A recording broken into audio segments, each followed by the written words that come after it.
그러니까 뭐 대안 부분에서 아까 이제 원인들과 연결시켜서 좀 이야기를 좀 해야 될 것 같은데요. 그러니까 선관위라는 것 자체가 그 투개표 관리하는 헌법기관이고 그 정치적 중립을 위한 그래서 그걸 위한 이제 독립성을 보장받는 단체인데 지금 현재 이 사태를 보면 이제 그 독립성이 신뢰를 위한 장치였는데 그게 견제가 없었기 때문에 오히려 지금 이제 신뢰를 잃어버린 상황. 그래서 이제 어떤 사회에서 그러니까 신뢰가 상실되면 비용이 증가될 수밖에 없지 않습니까? 지금 우리가 엄청난 고비용을 지금 지출하고 있는 상태이기 때문에 이거를 어떻게 개선시킬 건가 이런 방향을 좀 생각해야 될 것 같습니다. 그래서 많이 지적을 하셨지만 첫 번째 위원장 상임화 이야기가 나오는데 이건 이제 조직을 어떻게 관리할 것인가 수장의 문제이고 그 실무는 이제 사무처가 하고 이제 위원장은 이제 그렇지 못하기 때문에 이게 이제 분리가 되는 이런 문제가 있고 그러다 보니까 이제 그러니까 위원장 상임화가 이제 필요한데 그뿐만 아니라 또 한 가지 더 집적할 게 하나 있는 것 같습니다. 그러니까 뭐냐면 현재 선관위 공무원으로 일하시는 분들이 이제 약 3,000명 정도 되는데 실제 투표소 운영이나 저희가 이제 개표 현장이나 이런 데 가보면 실제 투표소 운영이나 개표소 현장 실무는 지자체 공무원들이 맡고 있거든요. 그래서 이제 그 구조가 그러니까 선관위가 그제 하는 두 가지가 이제 분리가 돼 있는 상황. 이걸 어떻게 결합시킬 건가? 요것도 같이 고민을 해야 된다고 생각합니다. 그러니까 운영을 어떻게 더 잘할 수 있느냐 이런 것까지 고민을 해야 되고 이번에 송파구에서 벌어졌던 사건이 사실 이거와 연결돼 있었던 거거든요. 그러니까 사실 이제 투표 용지가 부족하다라는 거는 11시부터 이미 연락이 갔다는 거 아닙니까? 근데 이제 그 이후에 일련 번호들이 이제 기재되지 않은 그 투표 용지들이 있었는데 그거를 하는 방식들이 그러니까 중앙선관위에서 또 일련 번호를 그러니까 기입해야 되는 것도 있고 또 한편으로 송파구 자체에서 또 기입해야 되는 이게 서로 혼선이 벌어지는 거거든요. 그래서 이제 투표 일련 번호가 기입되지 않은 용지들이 지금 대거 이제 또 있었다라는 이야기들 발생했던 건데, 그러니까 그런 부분들 보면 이제 실무들을 어떻게 더 효율화할 건가도 사실은 이제 이 책임성의 문제와 연결돼 있다 이렇게 생각을 하고 있고요. 그리고 아까 투표 관리와 관련해서 이걸 이제 어떻게 할 것이냐, 그러니까 현장에서 투표권 발부를 하는 거 이런 것도 이제 좋은 방법인 것 같은데, 근데 이제 더 중요한 게 하나가 있는데, 그러니까 아까 장영수 교수님이 이야기했는데 그 디테일이 되게 중요하다고 하지 않습니까? 그 교육의 부분. 그러니까 선관위가 이제 운영을 할 때 이루어지는 그 교육들이 조금 더 좀 체계적으로 이루어질 수 있는 이런 거, 이게 이제 중요할 거라고 생각을 합니다.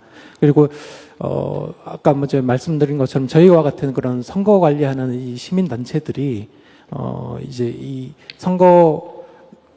선관위가 이제 하는 업무들을 어떻게 우리가 연결시켜서 서로 참여하고 그리고 감시할 건가, 요 구도들을 조금 같이 고민을 해주시면 저희들도 이제 저희가 한 10년째 이제 활동을 했었는데 이런 것들을 이제 좀 그러니까 이제 행정 업무를 하는 데 있어서 필요한 내용들을 좀 공유했으면 좋겠다 이런 생각이 듭니다. 이런 방향으로 좀 대안이 마련됐으면 좋겠습니다. 예, 좀 뜬금없지만 헌법재판소까지는 모르지만 대법원장은 아마 사과 멘트를 좀 해야 되지 않나 라는 생각이 듭니다. 관행적으로 각급 장들을 법관이 갔는데 아무것도 안 하고 온 거 아닙니까, 사실은? 근데 이미 대한민국 많은 법률에, 그리고 판사들도 무수히 그런 판결을 내렸을 겁니다. 장은 할 수 있는데 하지 않은 일에 관한 부작위 책임을 묻는 형사처벌까지도 하는 제도가 엄청 많아요. 그런데 유독 선관위원장으로 가셨던 법관은 그냥 방관자처럼 앉아있다가 왔는데 무책임하게 사임만 했다. 그러고 책임을 모두 면할 수 있다라고 생각하면 사실은 곤란합니다. 지금은 어쨌든 헌법의 독립성 그리고 법원에 대한 신뢰 때문에 그쪽에다가 장 자리를 맡겨뒀으면 적어도 법원이 좀 더 신경 써서 체크를 할 수 있었으면 막을 수 있지 않았을까라는 생각이 들고요. 그러니까 적어도 법원 입장에서의 코멘트는 좀 가야지. 이거 사건 벌어지고 중앙선거위원장 사임하고 또 관련 송파 사임하고 아마 이제 앞으로 부장검사급이나 각급 선거관리위원장 안 들어갈걸요 아마. 예. 그러니까 안 들어가고 회피할 형태로 갈지 아니면 법원이 좀 더 개입할 수 있는 적극적, 그러니까 위원장이 갈 때 감사직을 같이 데려 들어가든지 관리할 수 있도록 뭐 그런 좀 법원의 반성 각오 같은 것들도 좀 필요하지 않을까라는 생각이 듭니다. 그 다음에 저는 뭐 사실 현장의 그 의혹이나 뭐 이런 것도 충분히 뭐 그러실 분은 있는데 갑자기 수능 문제 관리가 생각이 났습니다. 예전에는 수능 문제가 뭐 유출이 됐다는 동 뭐 별, 그러다가 한국에서 지금 비행기도 안 띄울 만큼 수능 관리 하거든요.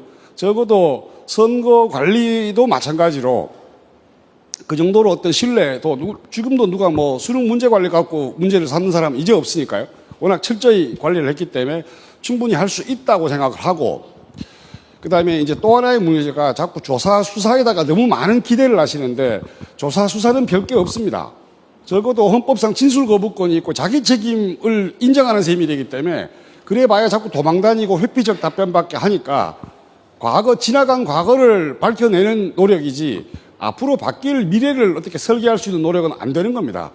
차라리 어디 기업 컨설팅하는 업체에 맡기든지 해서 여기 선관위 3,000명이라는 그 조직 구성, 조직 인력 배분이 어떻게 되어 있는지, 고연차에 경력 있는 사람들이 오히려 할 일 없는 자리로 도망가 있는 거 아닌지, 예산 배분이나 인적 구성이나 혹은 시민단체에서 답답해 하시는 그 프로세스 문제도 공무원들끼리 협의하면 자기들 일을 안 하려고 그러기 때문에 전부 떠넘기게 돼 있거든요. 그러니까 이건 아예 그 외부 컨설팅 형태로 가장 효율적인 방법, 신뢰성 얻을 수 있는 방법을 컨설팅 시켜버리고, 또 뭐 갑자기 생각났지만 예를 들면 선관위 직원에다가 이중 보직을 주면 됩니다. 뭐 선거연수원, 교육기능 이런 거 맡고 있는 사람들이 선거철에 꼭 교육할 필요 없거든요. 선거철에 꼭 선거연수를 왜 합니까? 그 사람들이 이중 보직을 맡아서 조금 인력이 많이 필요한 현장 보직을 같이 갖고 있다가 일주일 전에부터 그 일에 들어가면 적어도 각급 선거 투표소에 선관위 직원들이 최대한 배치될 수 있도록 할 수 있는 방법이 있는데 그동안 안 한 거고 그냥 지자체 공무원한테 맡겨버린 거니까 그런 것들을 좀 컨설팅을 통해서 좀 했으면 좋겠다. 사실 미래를 어떻게 개혁할까 이런 부분들은 아주 전문적이고 분석이, 직무 분석이 필요할 겁니다. 이게 인력 구성이나 있는 사람들을 어떻게 처리할지 그런 것들은 또 다른 트랙으로 아마 정부에서 국회에서 미래를 위한 트랙을 또 준비하시고 관리를 부분하고 그다음에 국정조사나 수사를 하는 부분은 또 그 부분대로 가는 거고 이건 트랙이 좀 달라야 되지 모든 걸 조사나 수사만으로 끝낼 수는 없을 겁니다. 아마 다 회피적이고 제가 지난번에 우리 김 국장님한테 얘기했는데 결국 저게 고의 입증이 안 될 겁니다. 일은 망했는데 고의로 직무유기한 건 아니고 하다 보니 바빠서 하다 보니 정신없어서 이래버리면 징계 사유는 되는데 처벌하기는 쉽지 않을 경우들이 많을 거거든요.